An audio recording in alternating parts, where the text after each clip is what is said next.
नमस्कार, मी डॉक्टर समाधान काळे. डॉक्टर समाधान काळे यूट्यूब चॅनलमध्ये आपले सर्वांचे स्वागत आहे. आजचा विषय आहे यकृताचे विकार म्हणजे लिव्हर सिरोसिस, ज्यामध्ये यकृत पेशीचा नाश होतो आणि त्या सर्व व्याधी प्रकारांना सिरोसिस असे म्हणतात. यकृताच्या एकूण रोगापैकी हा सर्वात गंभीर असा रोग आहे. यकृताचे हळूहळू आकुंचन होते, ते कडक चामड्यासारखे वातड होते. शरीरामधील ग्रंथी स्वरूपाच्या अवयवामध्ये यकृत हा सर्वात महत्वाचा अवयव आहे. पोटामध्ये उजव्या बाजूला अगदी वर आणि मध्य पटलाच्या खाली यकृत असते. यकृत म्हणजे एक अवाढव्य रासायनिक प्रयोगशाळा आहे. यकृत असंख्य प्रकारची महत्वाची कामे करते. ते पित्तरस, कोलेस्ट्रॉल, लेसिथिन, रक्तामधील अल्ब्युमिन असे विषारी घटक बाहेर काढण्यासाठी आवश्यक असलेले पदार्थ, रक्त गोठवण्यासाठी आवश्यक असलेले प्रोथॅम्बिन आणि असंख्य एन्झाईम्स तयार करते. हार्मोनची गरज संपली की ते निकामी करते. गरज असेल तेव्हा प्रथिनेचे साखर, स्निग्ध पदार्थ आणि ऊर्जा यामध्ये रूपांतर करते.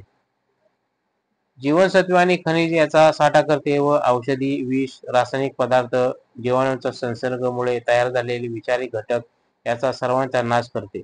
यकृत बिघडले तर या सर्व कार्यामध्ये अडथळा येतो. सिरोसिस विकारामध्ये यकृताच्या पेशी नष्ट होतात, नवीन पेशी सुद्धा तयार होत असतात, परंतु पेशी नष्ट होण्याचे प्रमाण त्या मानाने खूपच जास्त असते. शिवाय यासोबत यकृतामधील रक्ताभिसरणात सुद्धा अडथळा निर्माण होतो. यकृत या रचनात्मक आणि कार्यात्मक ऱ्हासामुळे हळूहळू यकृताचे कार्य पूर्णपणे थांबते आणि मृत्यू येतो. या अवस्थेला यकृत निष्फलता म्हणजे लिव्हर फेल्युर असे म्हटले जाते. त्याची लक्षणे काय आहेत? अगदी सुरुवातीला अपचन, आणि वायू प्रकोप अशी सामान्य लक्षणे यकृत विकारामध्ये दिसतात.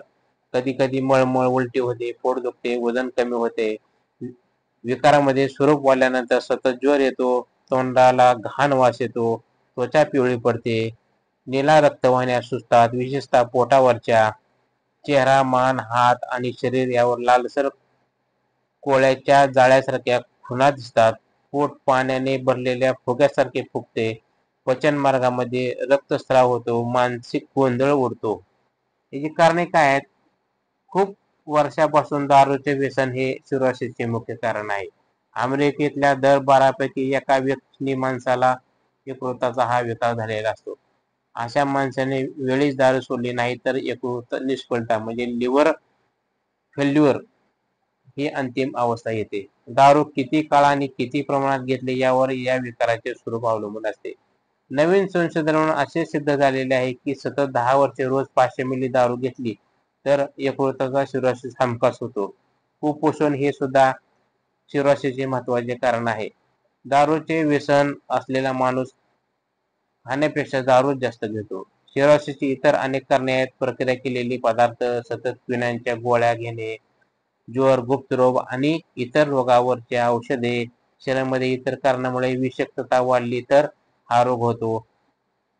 यकृताच्या कार्यावर ताण पडेल असे कोणतेही कारण या विकाराला कारणीभूत असते. उपचार: रुग्णाला अंतरावर झोपून ठेवावे, दारू अजिबात देऊ नये. यकृताची शुद्धी करण्यासाठी रोगाने 7 दिवस फळाचे रस घेऊन उपवास करावा. बीट, लिंबू, पपया, द्राक्ष अशा ताज्या फळावरचा रस घ्यावा. उपवास काळामध्ये संपल्यानंतर पुढचे 3 आठवडे दूध आणि फळे असा आहार घ्यावा. सफरचंद, पेर, द्राक्षे, संत्री, अननस, पीच अशी फळे घ्यावी. पहिल्या दिवशी 1 लिटर दूध प्यावे. हळूहळू 250 मिली रोज असे वाढवून दिवसाला 2 ते 2.5 लिटर दूध घ्यावे. दूध ताजे आणि न तापवता घ्यावे. थोडेसे गरम करायला हरकत नाही. दूध सावकाश एक एक घोट करीत प्यावे. दूध आणि फळे या आहाराचा कालावधी संपल्यानंतर हळूहळू पौष्टिक आहार सुरू करावा. आहारामध्ये 3 मुख्य घटक बीज, कवच, फळे आणि धान्य, भाज्या आणि फळे हे पदार्थ शेतामध्ये कोणत्याही रासायनिक खताशिवाय तयार केलेले असावे. सिरोसिस झालेल्या रुग्णाच्या आहारामध्ये उच्च प्रतीची प्रथिने असणे अत्यंत आवश्यक आहे. शेळीचे दूध, घरी बनवलेले पनीर, मोड आलेल्या उसळी, सुकामेवा, विशेषतः बदाम यामध्ये उच्च प्रतीच्या प्रथिने भरपूर प्रमाणात असतात. बीट, भोपळा, गाजर, मुळा, पपया अशा भाज्या असाव्यात. आहारामध्ये तेल आणि तूप अजिबात असू नये. रिफाइंड, रासायनिक प्रक्रिया केलेले आणि डबाबंद पदार्थ रुग्णाने खाऊ नयेत. कोणत्याही प्रकारची साखर, मसाले, चहा, कॉफी, तळलेले पदार्थ, तेल, तूप आणि लोणी यामध्ये बनवलेले पदार्थ, चरबीयुक्त मांस देऊ नये.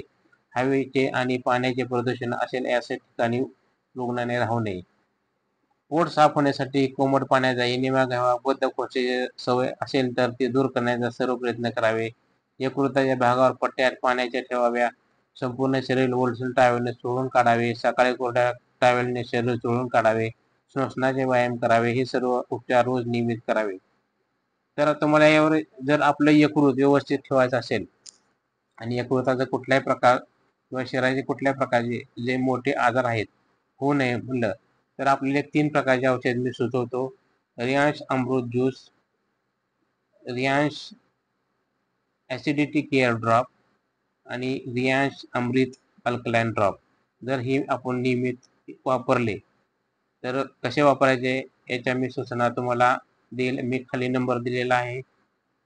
तर आपण ह्या नंबरवर जाऊन आपल्याला अवश्य असेल तर कॉल करा आणि आपले आरोग्य सुधारा. तर आपल्याला ही माहिती कशी वाटली लाईक करा, शेअर करा. धन्यवाद.